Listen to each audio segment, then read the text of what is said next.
Then مونږ چې د server 2012 installation او د Active Directory dhcp DNS configuration. نو د دې لپاره چې دی ما VMware انسټال کړی دی او په VMware کې ما server 2012 R2 انسټال کړی. کله چې تاسو سرور انسټال کړئ نو سرور منیجر چې دی اتوماتیکلی چې دی اوپن کیږي.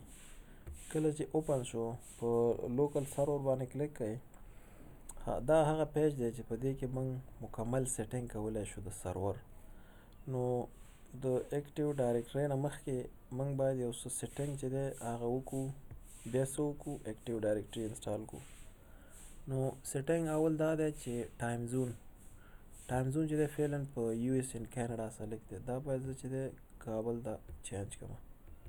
دا به راشئ کابل به پیدا کړئ، صحیح دی. بیا به راشو دغه وینډوز فایروال چې دی دغه به آف کړئ، ځکه دې اوس موږ ته ضرورت نشته. د دې نه بعد چې دی موږ چې کوو سرور ته سټیټیک IP ورکوو. اوس دلته چې دی په VMware کې زما نیټورک چې دلته تاسو په VM باندې کلیک کړئ، سیټینګ نیټورک په هوست اونلی باندې ما سلیکټ کړی، صحیح دی. سرور چې دی په هوست اونلی دی. هوست اونلی معنا دا چې څومره کمپیوټر چې ما سره په دې VMware کې دي هغوی چې دی انټرنلی یو بل سره کمیونیکیشن کولی شي، خو ایکسټرنل نیټورک سره نشي کولی. هوست اونلی باندې چې سلیکټ کړئ نو په VMware کې چې کار کوئ نو هوست اونلی چې دی ښه آپشن دی. او که چېرته برج سلیکټ کړئ، ریپلیکیټ فزیکل نیټورک کنیکشن سټیټ، دا چې کوي دا ستاسو انټر د VMware نیټورک چې دی د آوټساید ایکسټرنل نیټورک سره هم کمیونیکیشن کولی شي. مطلب دلته ما په VMware کې سرور 2012 انسټال کړ او دا 2012 سرور کولی شي چې د VMware نه بهر کوم کمپیوټرز دي، لیپټاپ دي، هغوی کولی شي د سرور نه کنیکټ شي. نو په برج کنیکشن کې دا کار امکان لري او په هوست اونلی کې چې دا ټول انټرنل دی کمیونیکیشن کولی شي. اوس زموږ نیټورک چې دی هوست اونلی. اوس چې څومره کلاینټ کمپیوټرز دي ما سره او سرور سره کنیکټ کېږي هغه باید چې شي په هوست اونلی باندې سلیکټ کړئ تاسو. نو زه راځم IP سلیکټ کوم ورته چې کوم رینج IP موږ دې سرور ته ورکړو. دا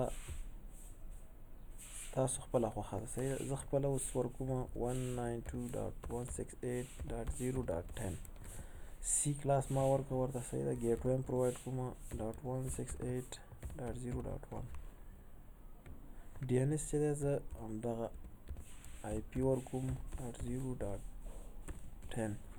مطلب دا چې دا زما ډومین کنټرولر هم دی او DNS سرور هم دی. څه کوم اوکې. دلته دغه IP ورژن 6 چې دی دغه ټک مار ایسته کوو ځکه چې دا بیا وروسته مشکل جوړوي موږ ته. بل مهم سټپ چې دی کمپیوټر نیم، دا باید چینج کړو. راځو دا چینجو، دې ته یو څه نوم ورکوو، سرور فار ایگزامپل سرور 02، ځکه چې کمپیوټر نیم بای ډیفالټ چې و ډېر نوم یې ډېر سخت و. نو دې نه بعد چې کېږي سرور ریسټارټ کېږي. د ریسټارټ نه بعد بیا موږ کولی شو چې د اکټیو ډایرکټري سیټ اپ انسټال کړو. د اکټیو ډایرکټري باره کې خو موږ چې دی معلومات لرو چې اکټیو ډایرکټري خپله چې دی یو ډیټابیس دی د کوم په ترو باندې چې په سرور کې چې دی ډېر مینجمنټ رامنځته کېږي. یوزر ګروپ پالیسي OUs، په کلاینټ سایډ باندې ریسټریکشنز پالیسي، د کلاینټ سایډ څه انفارمیشن چې دی دا ټول په اکټیو ډایرکټري کې چې دی سټور کېږي او د اکټیو ډایرکټري نه چې دی څومره کلاینټ کمپیوټرز چې موږ سره دي دې نه کنټرولېږي.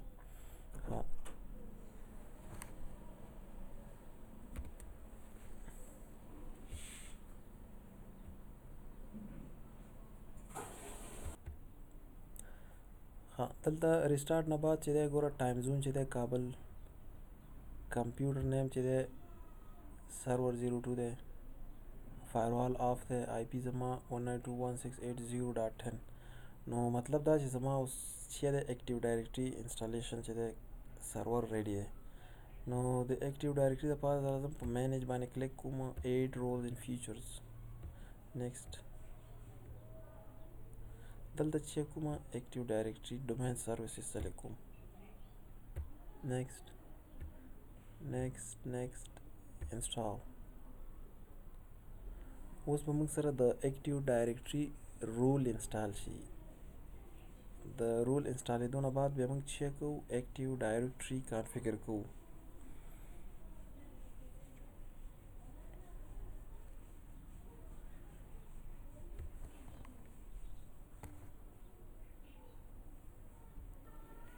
ها موږ سره چې د اکټیو ډایرکټري رول انسټال شو نو اوس چې کوو کانفیګر کوو په دغه ټراینګل باندې به کلیک کوو promote this server to a domain controller دا به کلیک کوو صحیح دلته موږ سره مختلف آپشن دي ها add a domain controller to an existing domain دا وایي که تاسو مخکې نه کوم ډومین لرئ اوس کوم بل ډومین انسټالوئ صحیح دا آپشن یې اوس فعلا زموږ نه پکارېږي اوس زموږ چې شی دی یو برانډ نیو فارسټ انسټالو مکمل نوی ډومین نیم انسټالو صحیح ده ډومین سرور نو دلته به چې دی زه خپل ډومین نیم ورکوم ډومین نیم فار ایگزامپل زه ورکوم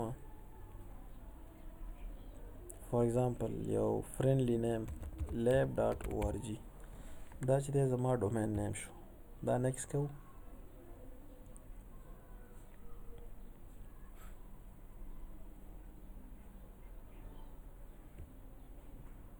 دا د اکټیو ډایرکټري کله چې موږ ریسټور کوو نو دغه پاسورډ موږ نه غواړي صحیح ده نو پاسورډ ورکوو دا پاسورډ او د کمپیوټر ایډمنسټریټر پاسورډ چې دی دواړه فرق لري ها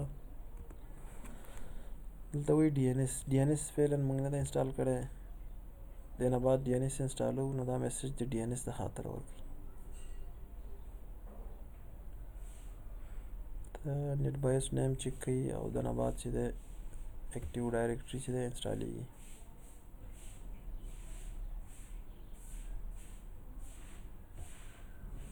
ها دا به زه پریوز کوم د ډیټابیس فولډر دا د اکټیو ډایرکټري بای ډیفالټ لوکیشن دی دا ډیټابیس به دلته کېږي په سیسوال فولډر کې چې د ګروپ پالیسي څومره پالیسیانې موږ لګو هغه په دغه سیسوال کې سټور کېږي او د یوزر انفارمیشن چې دی یوزر کریشن کوم یوزر چې موږ سرور کې کریټ کوو هغه په دغه ډیټابیس فولډر کې سیو کېږي مایکروسافټ بای ډیفالټ چې دی همدغه لوکیشن ورته سلیکټ کړی دی خو په اورګنایزیشنز کې چې دی په ریل ټایم هغوی دغه لوکیشن چینجوي د سکیورټۍ د خاطره خو دلته موږ پریکټس دی چې دی همدغه لوکیشن صحیح ده نیکسټ پری ریکوزیټ چک دلته اوس چې دی چک کوي چې موږ تر اوسه پورې چې شی وکړه یا کوم شی موږ نه مس شوي نو اکټیو ډایرکټري چې دی دلته دا ټیسټ چې دی فعلا زما سکسسفل شو یعنې معنا دا چې زما اکټیو ډایرکټري چې دی انسټالیږي او که دلته ستاسو څه مشکل کړي یا سرور چې دی له هغه سره نیټورک سره نه وي کنیکټ یا بل آی پی م نه وي اساین کړي یا ستاسو سرور چې دی پاسورډ نه لري نو دا پری ریکوزیټ چک چې دی دا مخکې نه ځي ښه دې ته م ډېر خیال وي اوس دا انسټالیږي او دې نه بعد چې دی سرور چې کېږي ریسټارټ کېږي د ریسټارټ نه بعد چې دی بیا به زه ویډیو آن کړم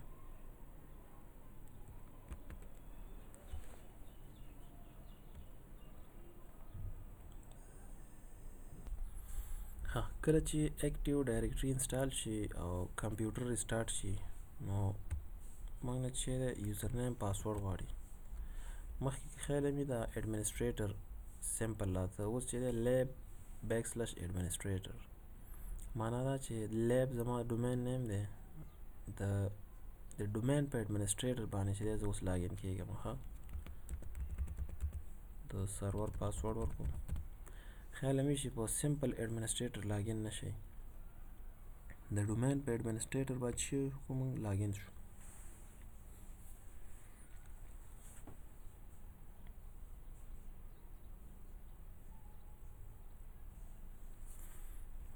دلته بیرته راځو په لوکل سرور باندې کلیک کوو.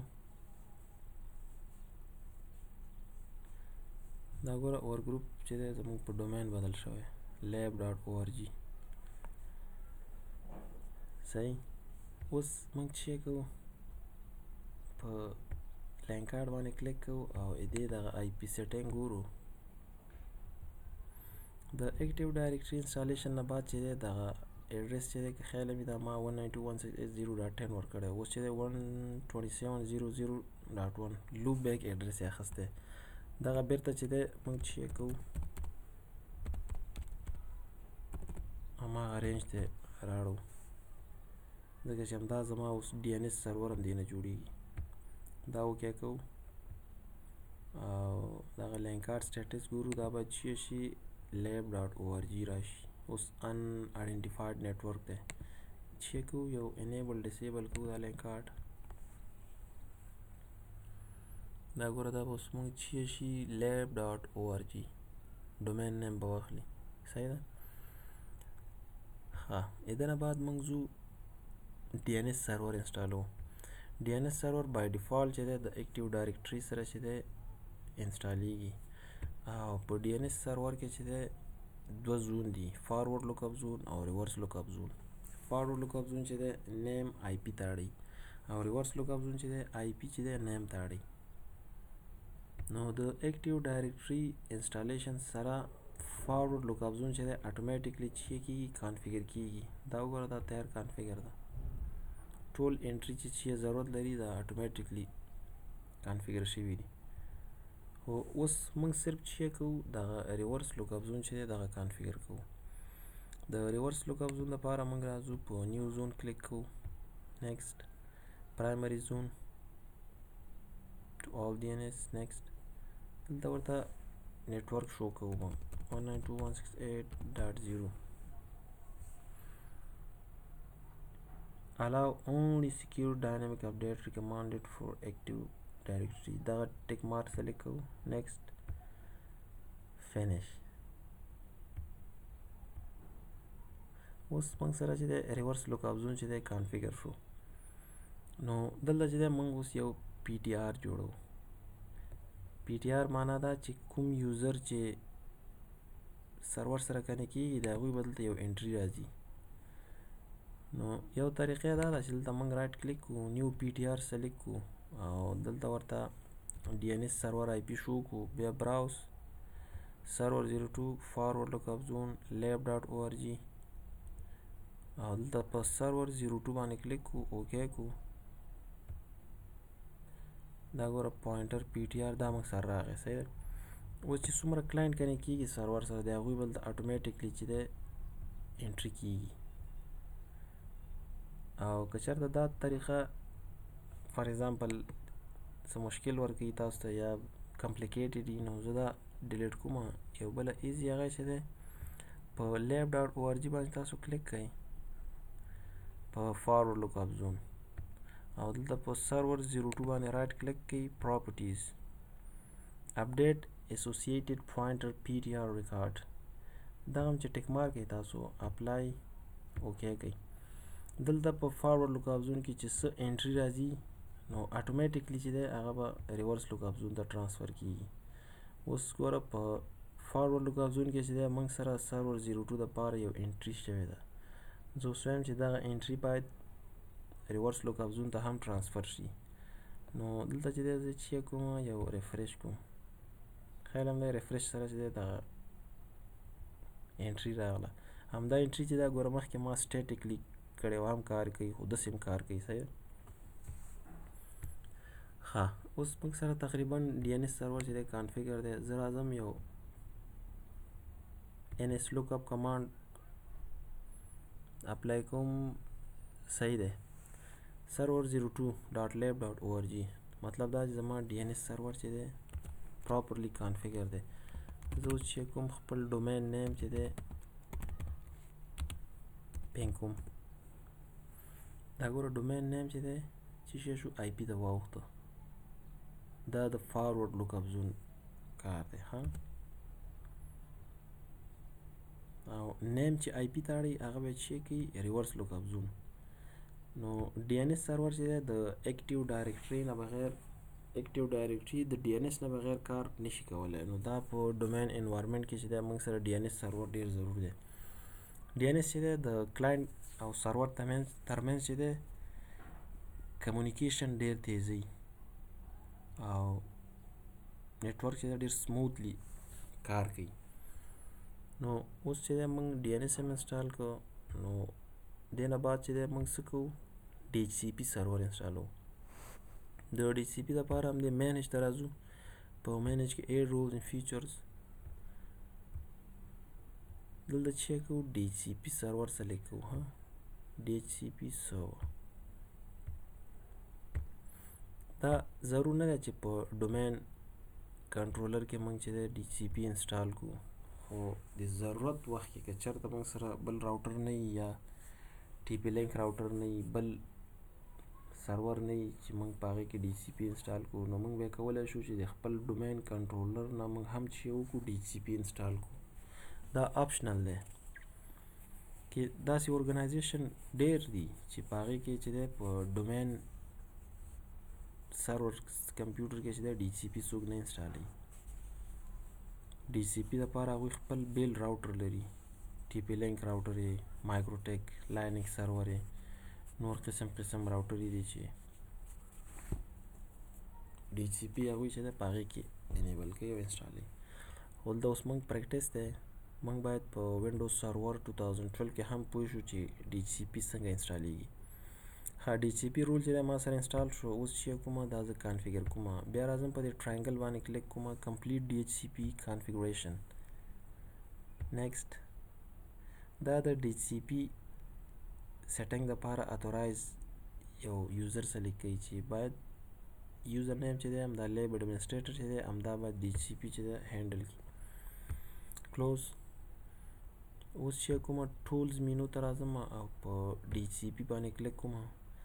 دلته زه اوس چې کومه یو رینج ورته سپیسیفای کوم چې زما رینج باید څو نه څو پورې.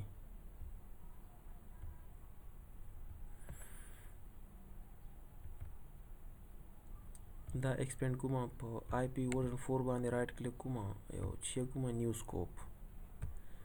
اوس سکوپ نیم زه ورکوم یو فرینډلی نیم. سٹارټ رینج زما چې دی د 192.168.0.50 50 نه مې ځکه واخیسته چې د 50 نه شاته څومره آی پیانې چې دي دا 50 آی پیانې دا ما چې کړي ریزرو پرېښي دي. په یو ارګنایزیشن کې چې دی موږ ته سټیټیک آی پي ضرورت هم پېښېږي، لکه موږ سره نورې سرورې دي کېدای شي آینده کې ضرورت شي. نو هر سرور ته چې دی موږ باید چې وکړو سټیټیک آی پي اساین کړو. بل پرنټرز دي، نیټورک پرنټرو ته هم چې دی سټیټیک آی پي اساین کېږي. نور هم د ډفرنٹ پرپز دپاره چې دی موږ چې دی سټیټیک آی پیانو ته ضرورت لرو. نو 50 آی پي ما ځکه سټارټ رینج واخیسته چې 50 آی پیانې ما ریزرو پرېښودلې. اینڈ رینج به زما چې 68.0.250.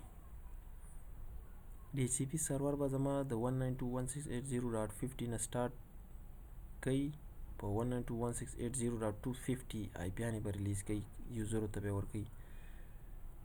صحیح. نیکسټ نیکسټ یس آی وانټ ټو. دلته اوس موږ نه چې ګیټ وی غواړي. ګیټ وی زما د هر کلاس چې تاسو سلیکټ کوئ د هغې 1 آی پي چې ده سټارټ آی پي دا زموږ ګیټ وی راځي 168.0.1 دا به ایډ کو. نیکسټ. ډي ان اس یې اټومیټیکلی اخیستی دی. نیکسټ فینش.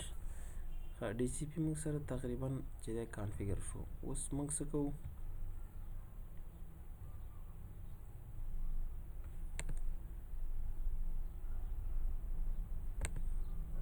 یو ریفرش کوو او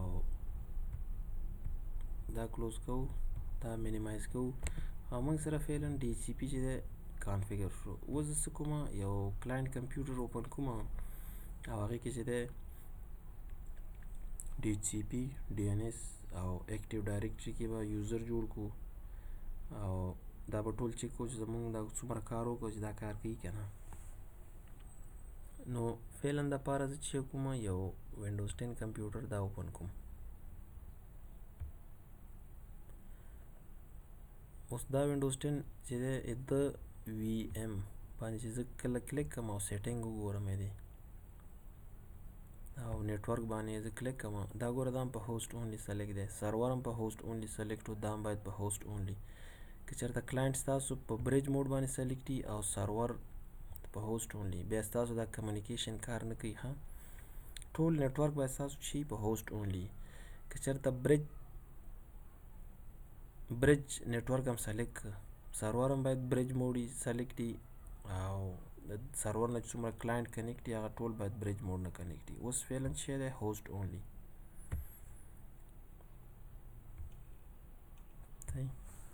زه راځم دا وینډوز 10 اوپن کوم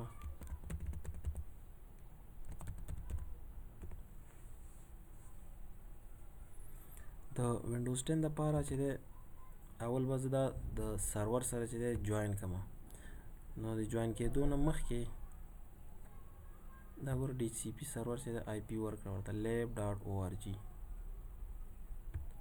ها دې کې چې دی ما وی ایم ویر ټولز نه دي انسټال کړي وی ایم ویر چې دی ټولز دي چې هغه کوم وینډوز تاسو انسټالوئ د هغه د ریزولوشن چې دی فکس کوي نو زه به دې کې دا ټولز انسټال کوم وی ایم ویر چې دا سکرین زما غټ شي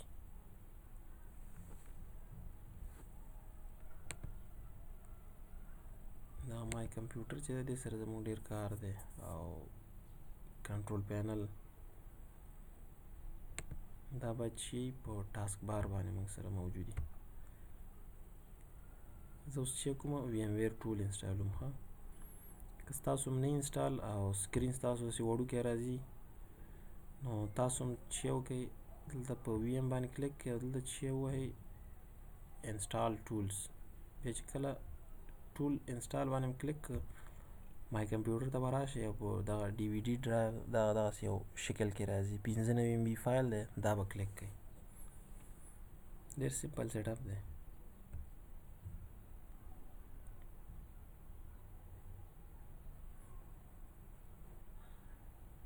دا که خیال مې کمپیوټر کې چې کله موږ وینډوز وکړو ګرافیک نه انسټال نو داسې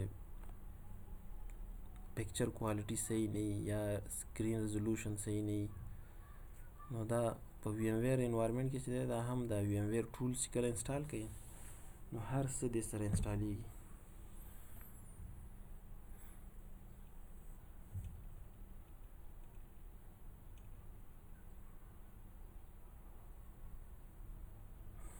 ها دا بای ډیفالت دومره ټایم نه نیسي خو نیکسټ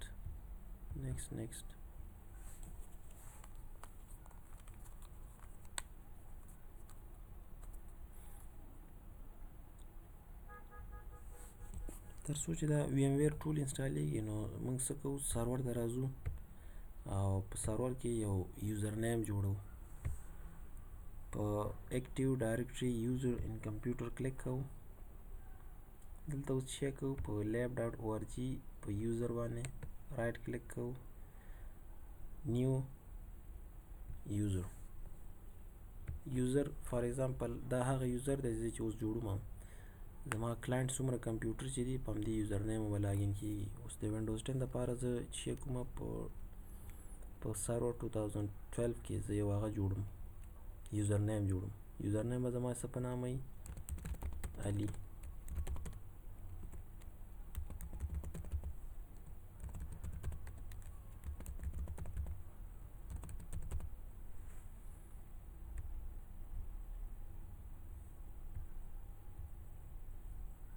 علي په نامه یوزر چې دی ما جوړ کړ ها وی ایم ویر ټول هم ګوره ما سره انسټال شو خیال مې ما سکرین چې دی سکرین ریزولوشن صحیح شو ما سره صحیح ده زه فعلا په وینډوز 10 کمپیوټر کې یم او اوس راځم دا کمپیوټر څنګه کومه له دې ډومین سره جوین کوم ها د lab.org سره دا اول د جوین نه مخکې چې دی باید زه خپل سرور چې دی پینګ کړم 2.168.0.10 سرور چې دی زما پینګ کېږي اوس چې کومه ډي ان ایس چیک کومه چې آیا ډي ان ایس زما کار کوي که نه چې کومه ان ایس لوک اپ server 02.lab.org صحیح ده DNS هم زما چې ده اکټیو ده کار کوي pinglab.org خیال هم ده کلاینټ سایت DNS چې ده کار کوي نو چې کله DNS زمون کار کوي مطلب دا چې دا له ډومین سره چې ده ریډي ده چې جوین شي په مای کمپیوټر کلیک کوو رائټ کلیک properties change setting change computer name this is important by changing زما domain name چې ده lab.org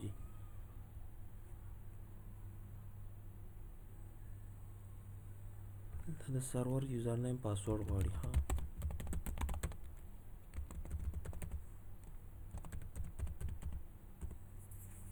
apply okay welcome to the lab.org domain okay so server به چې دی ریسټارټ شي ریسټارټ د کمپیوټر کلاینټ کمپیوټر به ریسټارټ شي د ریسټارټ نه بعد چې دا به شي د ډومین سره به جوین شي اوس دا کلاینټ ګوره موږ سرور سره dhcp IP ورکړه اوس د سیټینګ ګورو DNS کې چې د سیټینګ سره هم راغلی دی اوس ګوره که چېرته موږ په DNS کلیک کړو په فارورډ لوکاپ زون باندې کلیک کړو lab.org دلته فعلا ګوره موږ سره د کلاینټ څه انفارمیشنز چې دی نه دی راغلی ها ریورس لوکاپ زون هم چک کوو ګوره هماغه د سرور انفارمیشن راغلی دی اوس چې کله یوزر جوین شي نو دغه یوزر ټول انفارمیشن چې دلته DNS سرور ته راځي دا به یو ریفریش کو دا ګوره دا راغی وینډوز 10 IP چې ده 51 ده او DNS سرور نه سرویسز چې دي هغه ته اساین شوي دي ریورس لوکاپ زون کې ګورو دلته هم چې ده فعلا نه ده راغلی او ریفریش کوو دلته هم راځي انفارمیشن ښه چې فارورډ لوکاپ زون ته چې څه انفارمیشن راځي د کلاینټ لکه دا صحیح ده نو هلته هم چې دی راځي ګوره د کلاینټ کمپیوټر نیم دی فولي کوالیفاید ډومین نیم دی IP ادرس چې دی دا یو دی د کلاینټ او دلته ما اپډیټ اسوسییټډ پوینټر سلیکټ کړی دی مطلب دا چې دلته چې کومه انټري راځي په DNS فارورډ لوکاپ زون کې نو هغه به چېرته راځي دلته هم راځي ها دا وروسته چک کوو ښه دا به راځي حتما اوس موږ چې کوو وینډوز 10 ګورو په دې کلیک کوو په ادر یوزر باندې یوزر په نام او د علي په نام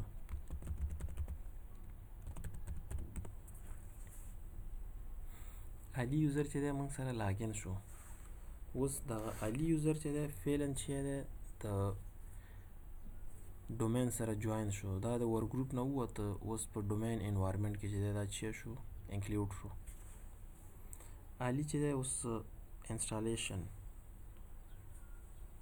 کوم سافټویر ریموو کولی نه شي نور قسم قسم پالیسی اوس موږ کولی شو چې په علي باندې چې وکړو اپلای کړو د سرور سایډ نه مخکې دا وینډوز 10 چې و دا په ور ګروپ کې و یعنی ور ګروپ چې دی سکیور نه دی هغه کې د ډیټا سکیورټي چې ده خوندي نه ده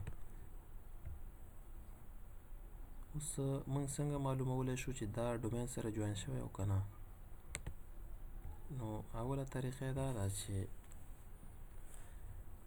دا د ویم ویر میسج دی دې نه به تیر شو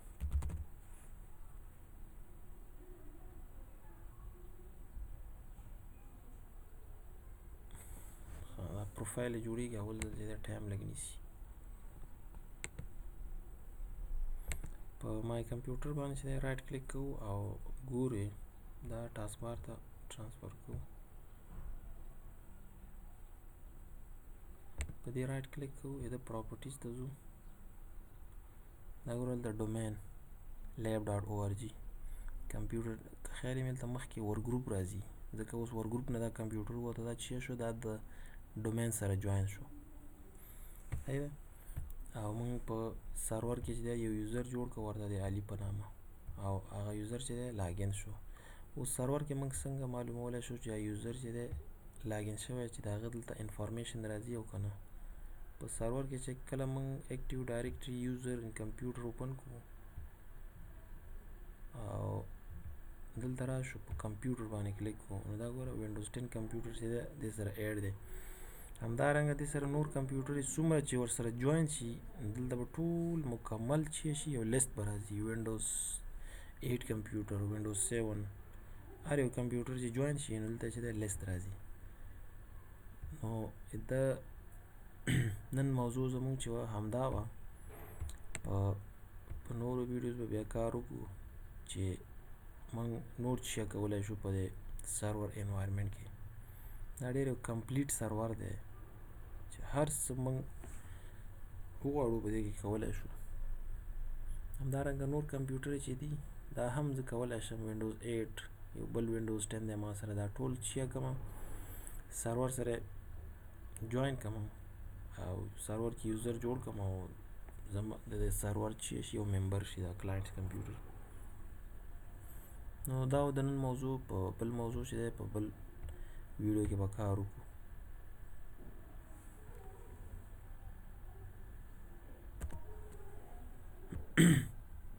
اوس راځو دا چې